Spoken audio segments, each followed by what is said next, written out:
vous êtes nombreux à vouloir l'embrasser, Thierry Beccaro, notre invité ce matin. Dans quelques minutes avec vous, Thierry, on parlera de votre actualité théâtrale. Mais avec Maya, on s'est dit quand même, on a épluché votre parcours, on s'est dit il y a des choses que nous ignorions, donc peut-être que les gens également vont découvrir certains pans de votre vie. On va vous montrer une photo et vous allez nous dire en quoi cette personne a compté dans votre vie, Macha Béranger. Pourquoi Macha, Thierry? Pourquoi Macha? Parce que quand j'ai commencé à la maison de la radio, eh bien, un jour, en plein été, on m'a dit, voilà, est-ce que ça te dirait de remplacer la personne qui s'occupe de choisir les appels au standard? Macha parlait aux gens qui sont seuls la nuit. Et moi, je n'étais pas toujours dans une forme optimale, donc j'accepte ce poste d'assistant de Macha Béranger. C'est comme ça que vous avez assisté Macha. Et ça m'a tellement aidé à écouter, à comprendre qu'il y avait certainement des gens beaucoup plus en détresse que je ne pouvais l'être. Et ce qui était drôle, pour finir l'anecdote, c'est que tous ces gens que je ne pouvais pas passer, que Macha refusait, parce que parfois c'était difficile. Moi, je les retrouvais. C'est vous qui parliez avec eux? Je les retrouvais, moi, le lendemain. Donc il y en avait qui faisaient du chantage. Oui.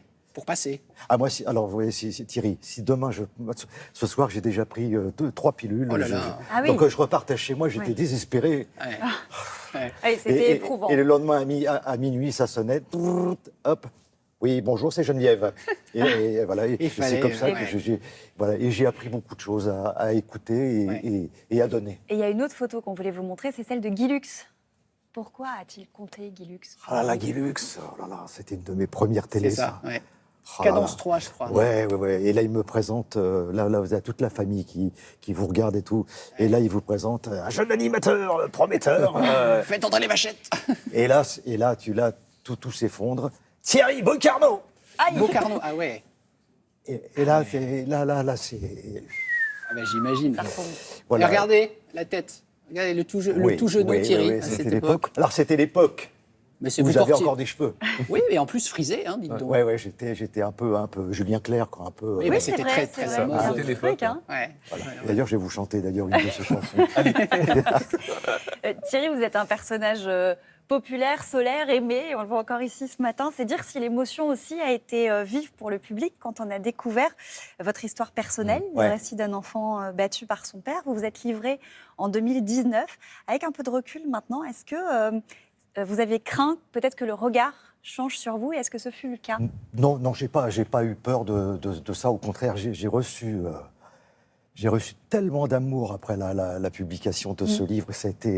J'ai eu tellement peur de raconter tout ça, et je me suis aperçu que on pense toujours qu'on est seul à vivre ce qu'on vit. Et puis tout à coup, les gens vous disent merci d'avoir témoigné.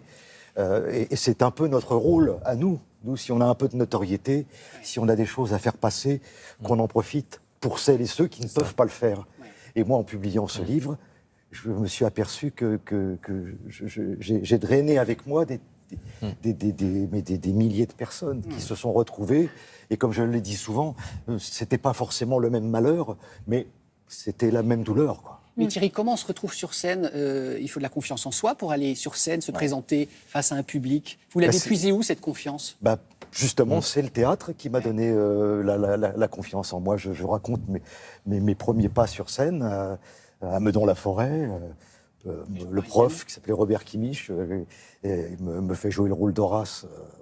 Horace, le mec, il a les 2 pieds, il est planté dans le sol et tout. C'est un mec, il est comme ça et tout. Moi, j'avais les genoux qui tremblaient et tout ça. Bon, voilà. Et petit à petit, le théâtre m'a permis de prendre confiance, le bonheur de changer de peau. Quand on n'est pas bien dans la sienne, quel bonheur de devenir quelqu'un d'autre. La pièce, donc Les Cachotiers, donc c'est la pièce dans laquelle vous allez jouer à partir du 16 septembre. Regardez cette affiche avec une très belle distribution. En quelques mots, ça raconte quoi?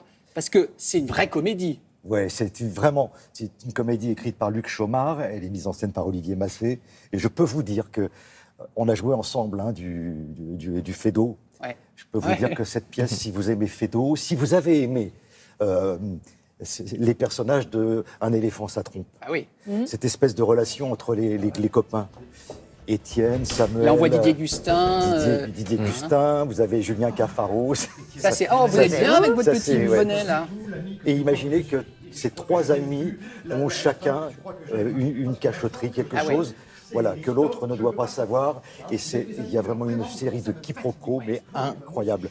J'ai fait quand même pas mal de pièces, et je dois dire que celle-ci est une Très Elle est chère à efficace. votre cœur, ouais. avec Fabienne Galou, Mélanie Rodriguez, enfin vraiment. Et on part à Lunéville. On sera à Lunéville à partir du 16 septembre sur scène. Et en tournée Et partout. Et en tournée après, jusqu'au 6 novembre, parce qu'après je vais changer de. Mais oui. Exactement, vous serez à l'affiche de Sans rancune de Sam Bobrick et Ron Clark au théâtre de la Tête d'Or à Lyon jusqu'au 14 janvier, donc à partir du 6 novembre. Dingue. Mais alors ça veut dire que vous avez 2 pièces Dans la dans la tête. tête Oui, oui, simultanément? Pour faire plaisir aux spécialistes des logiciels, C'est ça. je me suis fait installer un logiciel dans lequel je peux caser 2 C'est textes. impressionnant. Moi, je suis impressionné, franchement. Ouais. Ouais. Et alors, ce qui est incroyable dans cette aventure de Sans rancune, c'est quand on me l'a proposé, le metteur en scène, Geoffrey Bourdonnais, a mis du temps à me donner le titre de la pièce, et il me dit Sans rancune. Et Sans rancune, je l'ai joué il y a 30 ans. Non. Ah, c'est un joli clin d'œil du Et destin. je ça. jouais avec Roland Giraud, je jouais le rôle du pizzaiolo qui pique sa femme à Roland Giraud. Et cette fois-ci, 30 ans après, j'ai un piquez peu... encore. On vous pique votre femme. On me pique ma femme. Et Et voilà. ça arrive, ces choses-là, Thierry. Et la boucle est bouclée.